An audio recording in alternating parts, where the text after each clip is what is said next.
성경 마태복음 9장 같이 보시겠습니다. 이 마태복음 9장 첫 번째 나오는 장면이 이 중풍병자를 치유하는 장면이죠. 이 중풍병자가 움직이지를 못하니까 주변 사람들이 이 사람을 메고 오죠. 그래서 예수님께서 그것을 보시고 여기 보면은 저희의 믿음을 보셨다라고 이야기를 하죠. 예수님께서는 저희의 믿음을 보시고 중풍병자에게 이르시되 소자야 안심하라 내 죄 사함을 받았느니라 이렇게 예수님 말씀해 주세요. 이 구절은 믿음을 이런 뜻은 아니에요. 그러니까 이 교회에서 현대 개신교에서 이 말씀을 우리가 열심히 헌신하면 우리의 믿음을 보고 죄인을 구원하여 줄 것이다. 이렇게 좀 해석을 하는데 그런 것들은 제가 보기에 올바른 해석은 아닌 것 같고, 어쨌든 이들은 주님께서 이 사람을 치유해 줄 것에 대한 믿음이 있었어요. 물론 중풍병자 자신도 믿음이 있어야 되겠죠.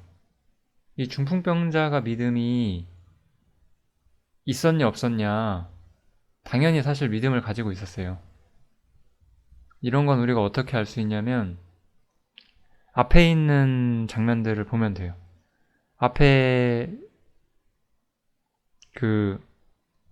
죄인들이, 병에 걸린 사람들이 치료받을 때는 항상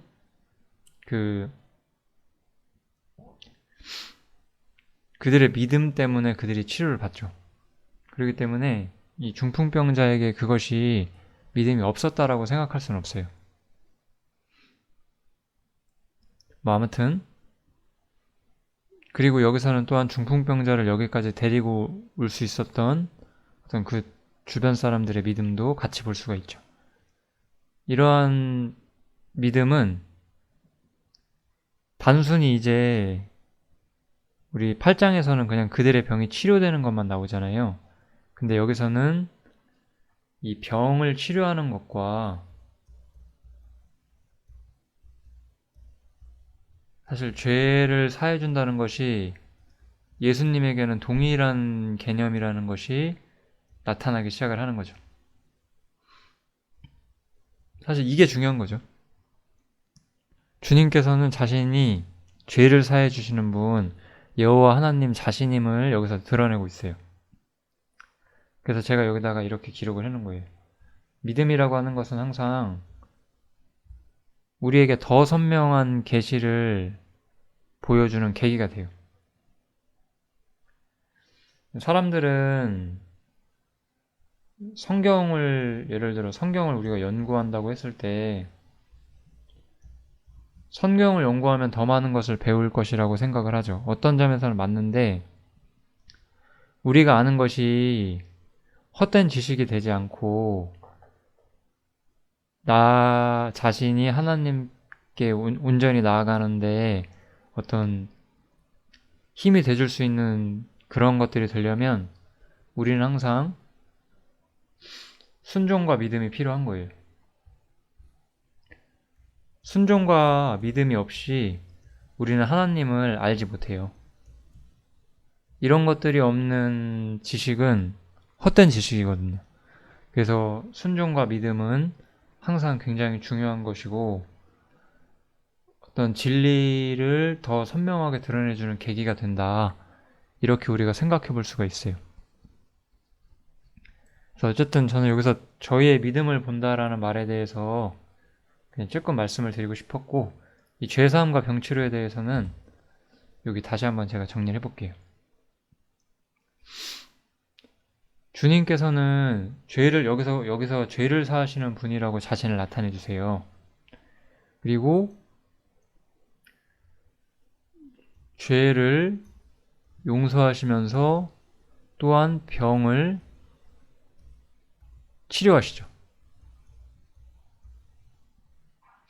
그리고 사실 우리가 이 질병이라고 하는 것, 뭐 고통, 그 외 모든 고통의 원인은 죄 때문이잖아요. 그래서 주님은 이 세상의 그런 고통으로부터 우리를 해방시켜 주시는 분이면서 또한 우리의 죄를 사하시는 분이라고 자신을 나타내시는 거죠. 주님께서는 이들의 믿음 때문에 어떠한 계기가 되어서 8장에서는 나타나지 않았던 자신이 죄를 사하시는 분이라는 것을 선포하시는 거예요. 주님은 결국 여기서 주님이 누구이신지를 설명하시려고 하는 거예요. 8장에 있는 병치료에서는 주님이 무슨 일을 하셨는지를 좀 보여준다고 한다면 이 9장에 있는 중풍병자의 치료는 주님이 누구이시길래 이 병을 치료하고 죄를 용서하시는 분인가 라는 것을 보여주시는 거죠. 결국 주님은 여호와 하나님 자신이시거든요. 이것을 주님께서는 이스라엘에게 보여주시는 거예요.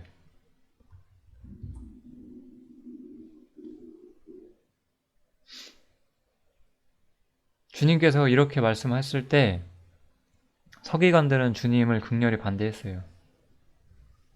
근데 이러한 인간의 반대는 오히려 주님을 더 확실하게 증거하는 계기만 돼요.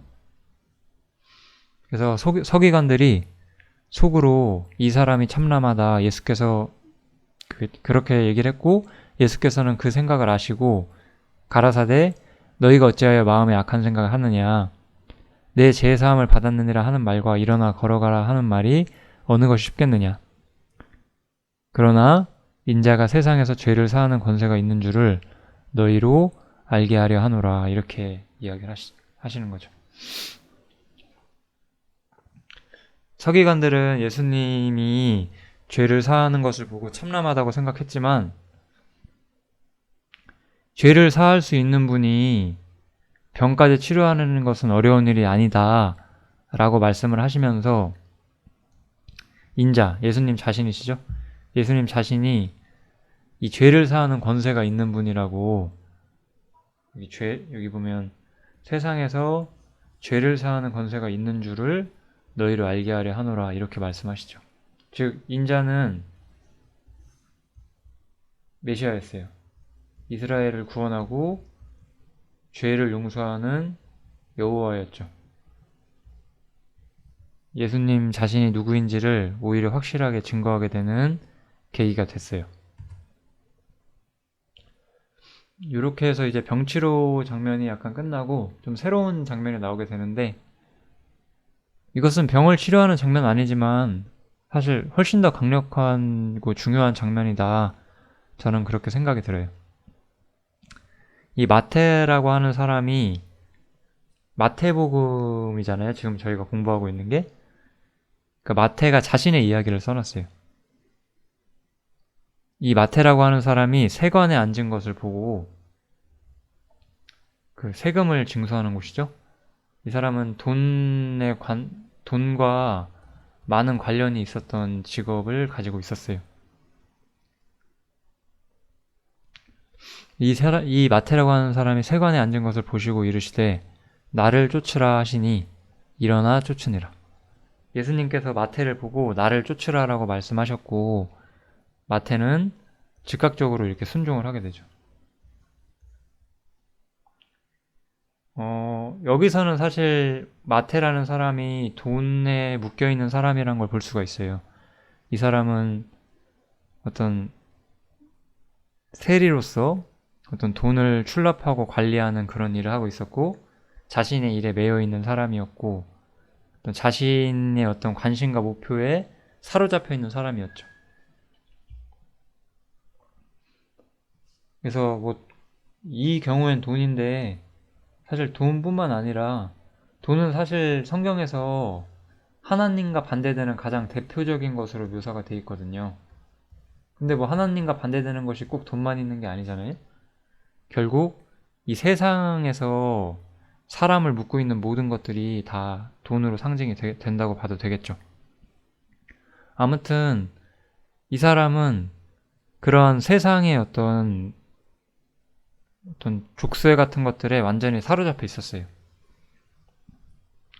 이 사람은 자신의 일에 사로잡혀 있었고 그런 데서 빠져나올 힘이 없었어요.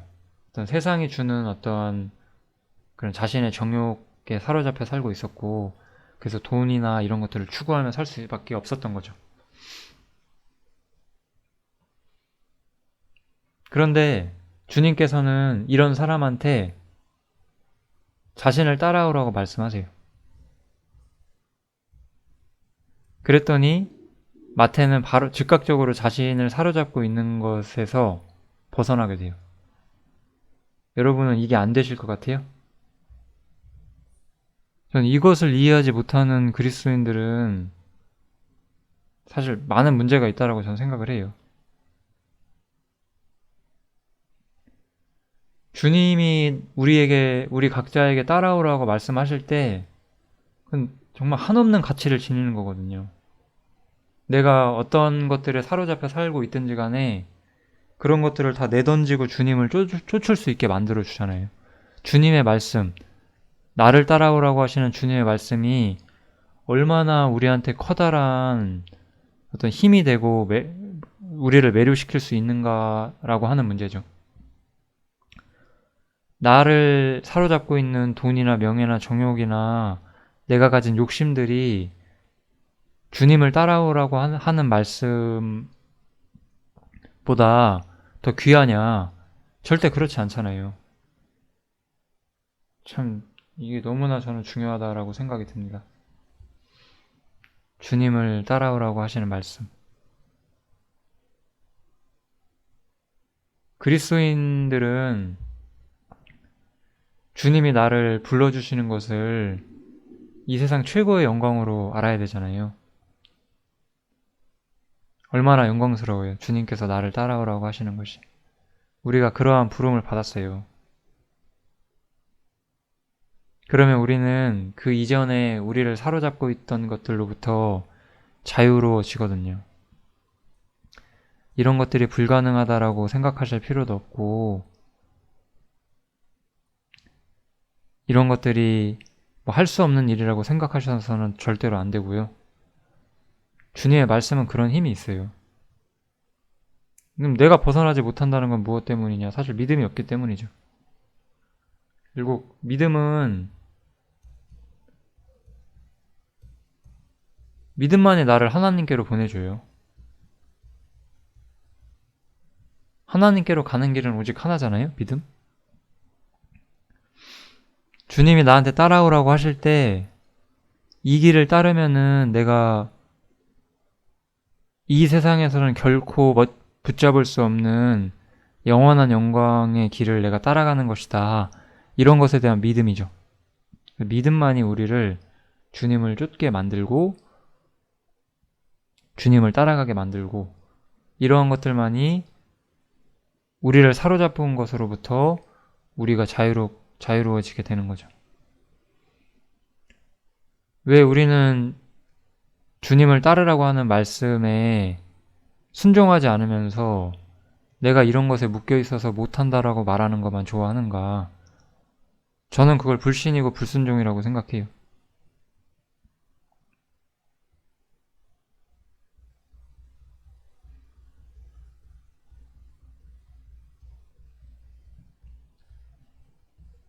마태는 믿음이 있었고 자신이 묶였던 것에서 나올 수가 있었어요. 오직 믿음만이 이런 것들을 부술 수 있죠. 그래서 참 마태가 부름받는 장면도 되게 많은 생각할 거리들을 우리에게 주는 구절이다 이렇게 생각이 돼요. 주님 외에 우상을 두지 않으시면 돼요. 그리스도인들은 우상이 있어서는 안 되고 하나님보다 내 앞에 있는 건 전부 다 우상이에요. 우리는 어떠한 물질이나 사람이나 어떠한 것들도 우리에게 우상이 되어서는 안 돼요. 어떤 내가 깊이 사랑하는 대상, 어떤 나의 어떤 애정이 향하는 것이 하나님이 아니라면 그것들은 전부 우상이거든요. 그래서 우상을 멀리 하셔야 됩니다. 우리 마태를 부르시는 걸 보고 이런 부분들을 배울 수가 있죠.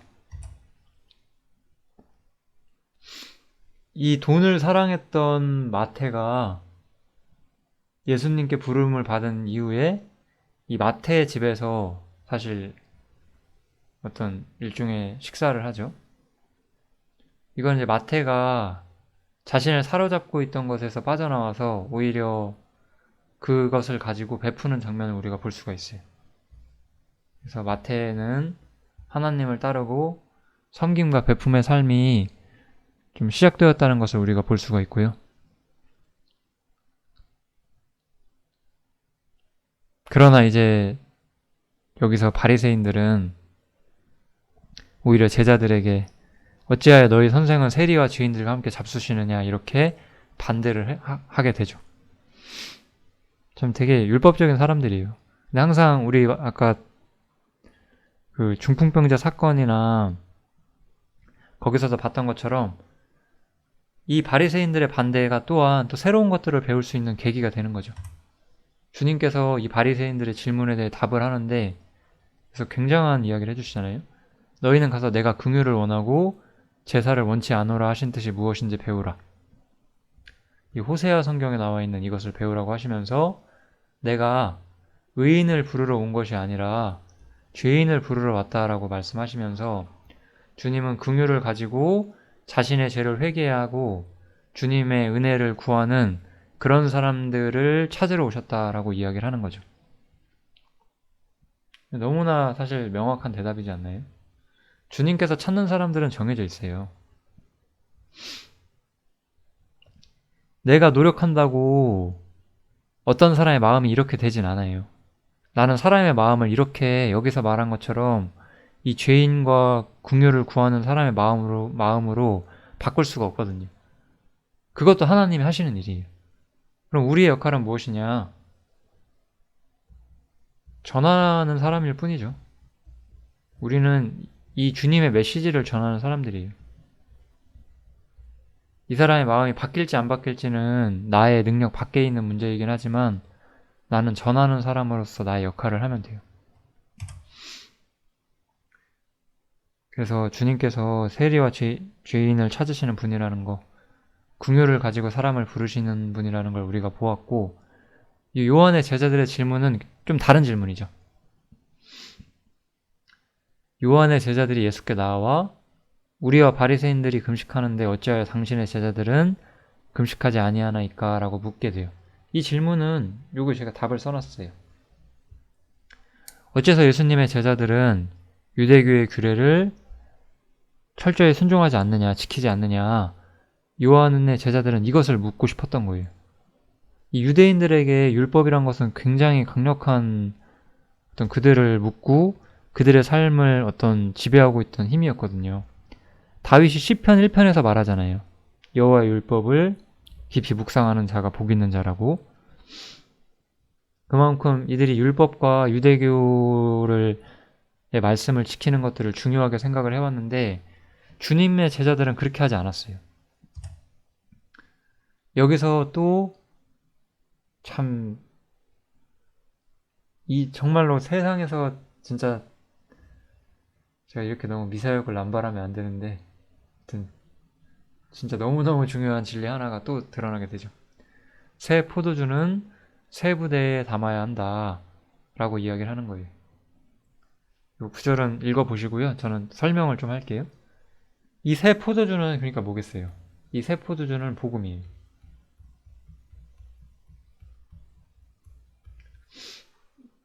이제 은혜로 사람을 부르시고 죄인을 긍휼히 여겨서 하나님 나라에 초청하시는 이 복음이 왔어요.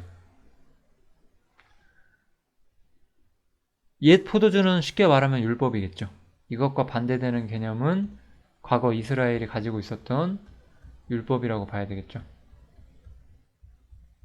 이것은 여기서 오해하시면 안 되는데 사람이 율법으로 구원받다가 복음으로 구원받는다 이런 측면이 아니에요.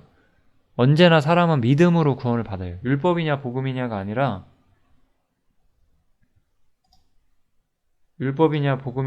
사람은 이때나 상관없이 믿음으로 구원을 받는다.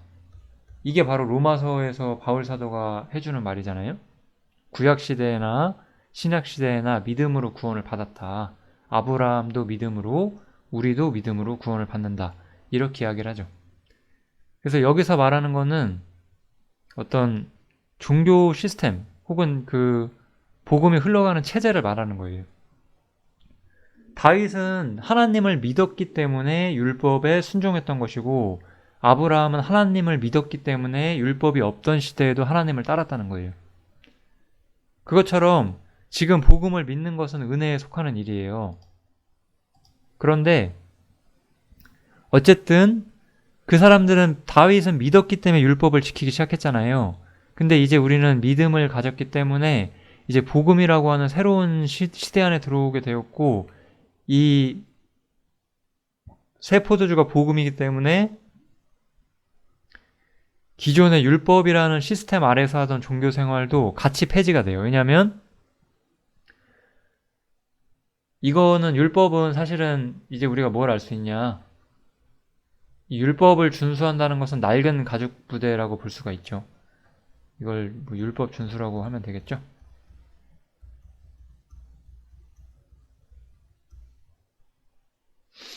이 복음이라고 하는 이 주님의 은혜라고 하는 새로운 메시지가 왔고, 예수님께서 하나님의 나라를 세우신다는 새로운 메시지가 왔을 때, 그리고 이것이 시작되었을 때 더 이상 기존의 율법을 지키는 것은 낡은 가죽 부대였어요. 그렇기 때문에 예수님께서는 새 포도주는 새 부대에 넣어야 한다라고 이야기를 하시는 거죠. 그래서 새로운 어떤 그냥 이런 용어를 쓸게요. 새로운 종교 체제를 주님께서 세우시는 거죠. 인간이 세운 종교 체제가 아니라 주님께서 세우시는 종교 체제가 온다는 거예요. 그것이 사실은 엄밀하게 말하면 기독교죠.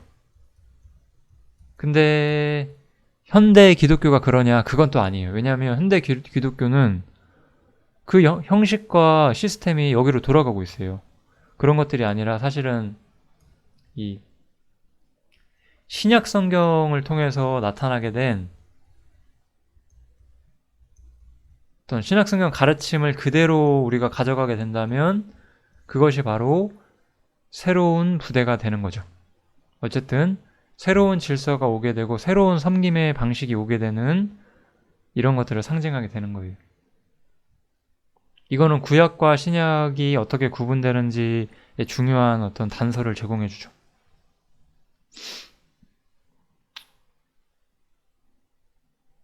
우리 그리스도인들은 지금 구약시대 율법을 지키지 않잖아요.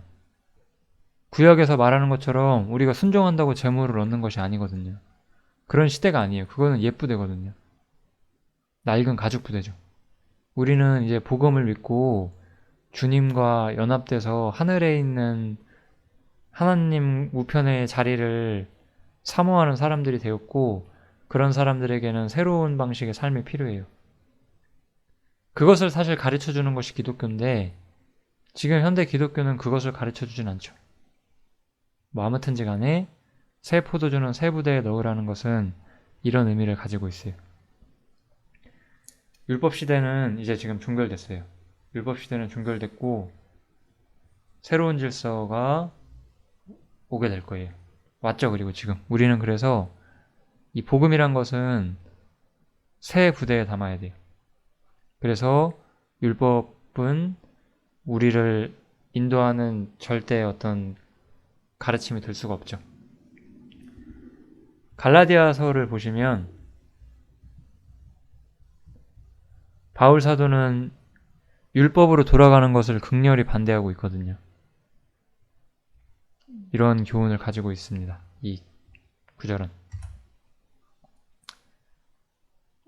그 다음에 이제 예수님께서 이러한 말씀을 하시는 동안에 이 야이로라는 사람이 오게 돼요. 이 야이로라는 이름은 마태복음에 나오지 않고요. 마가복음에는 이 야이로라는 사람의 이름이 나오죠. 그래서 딸의 치료를 주님께 구해요. 여기서 주님이 말씀하시는 동안에 야이로가 오거든요. 전 이것이 어떤 한없이 뻗어나가는 은혜를 상징하는 것 같아요. 주님은 자신이 말씀하시는 동안이라고 해서 내가 말하고 있으니 너희들은 조용히 해라 이런 강팍한 존재가 절대로 아니시잖아요. 율법과는 달랐어요. 그래서 주님이 말씀하시는 동안에도 주님은 자신에게 구하는 사람들의 어떤 필요를 채워주실 준비가 되어 있으셨고 바로 그 일을 실행하시죠. 그래서 또한 이제 예수님께서는 야이로의 딸에게 또 가요.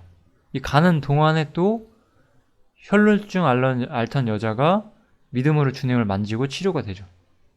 그러니까 주님은 자신의 계획과 목적을 이루는 사이에 무언가가 중간에 개입되는 일이 있으면 그들에게 똑같이 다 은혜를 베푸신다는 거예요. 저는 근데 이것을 보면서 좀 참 뭔가 이렇게 재미있다라는 생각을 좀 했어요. 사실 이스라엘이 이제 주님을 거절하게 돼서 이 이스라엘이 회복되는 시기가 늦어지게 되잖아요. 어쨌든 여기 이스라엘이 구원을 얻는 그 날이 오겠죠. 그래서 주님이 여기서부터 일로 이렇게 이스라엘의 구원을 향해서 가고 계세요. 여기 야이로의 딸을 치료하러 가는 것처럼. 근데 이렇게 가는 중간에 어떤 사람이 주님을 만지고 치료가 되는 사건이 이렇게 오는 거죠. 이스라엘이 주님을 거절했고 이스라엘의 구원이 늦춰지게 되었을 때 이 사이에 이방인들이 구원을 얻게 되는 사건들이 일어나게 되죠. 그게 바로 지금 현대 교회 시대가 가진 의의잖아요. 은혜 시대라고 하고. 참 그래서 이 장면을 보면 이스라엘과 이방인의 어떤 구원 역사, 믿음의 경륜들이 좀 나타나고 있지 않나 이런 생각이 좀 들기도 합니다. 어쨌든 이건 뭐 넘어갈게요. 그 다음에 이제 두 소경의 치료가 나오죠. 이 두 소경은 또한 역시 이스라엘의 백성으로서 지금 여기서 나타나고 있어요.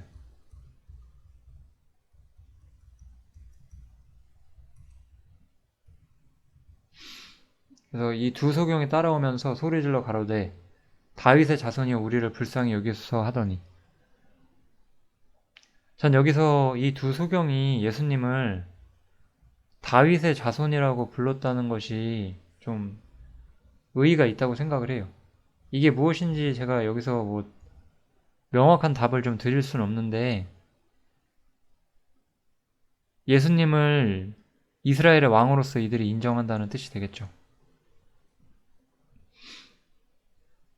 그랬고 이들은 이스라엘의 왕으로서 이스라엘의 눈을 떠주게 하는 분이라는 것을 믿었지 않나. 그래서 이것도 저는 어떤 경륜적인 의미를 어느 정도 담고 있는 구절이 아닌가 생각이 들어요.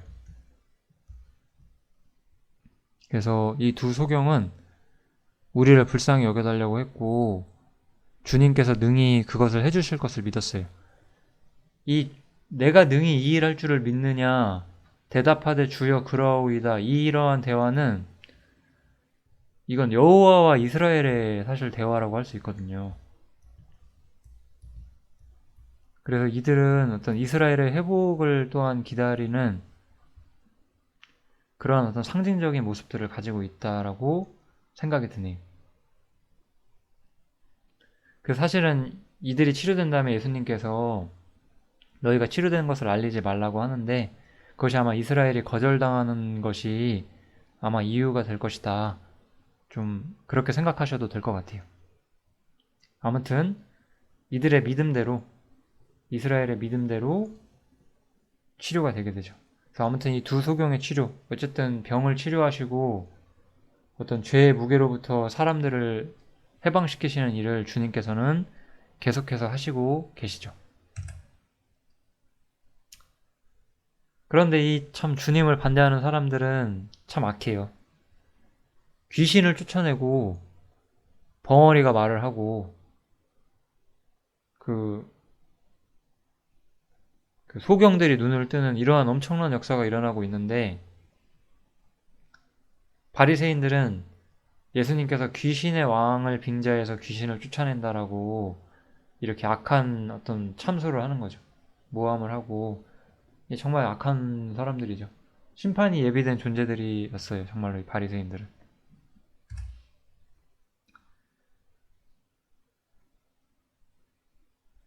저렇게 바리새인들의 반대는 결국 예수님을 죽이는 데까지 발전하게 되죠. 조금 더 잠깐 이야기를 하면, 항상 이 진리를 사람이 처음에는 거절을 해요. 진리를 거절하게 되면 그 다음에 이제 악을 행하게 되는 일들이 많이 오고요. 이 악 뒤에 마지막에는 이제 반역을 하게 되는 게 오죠. 악이라 함은 사실은 좀 여기서 좀 간단하게 말하면 도덕적으로, 그러니까 하나님께서 원치 않는 행위를 하는 것을 악이라고 보시면 될 것 같고요. 반역이라 함은 하나님께서 이 땅에 오실 때 그분에게 대적하는 일을 하겠다는 거죠. 그런 걸 좀 반역이라고 보시면 될 것 같아요. 어쨌든 예수님께서는 계속해서 천국 복음을 전파하시죠. 천국 복음은 제가 이야기한 적 있었죠. 그래서 다니엘에 있는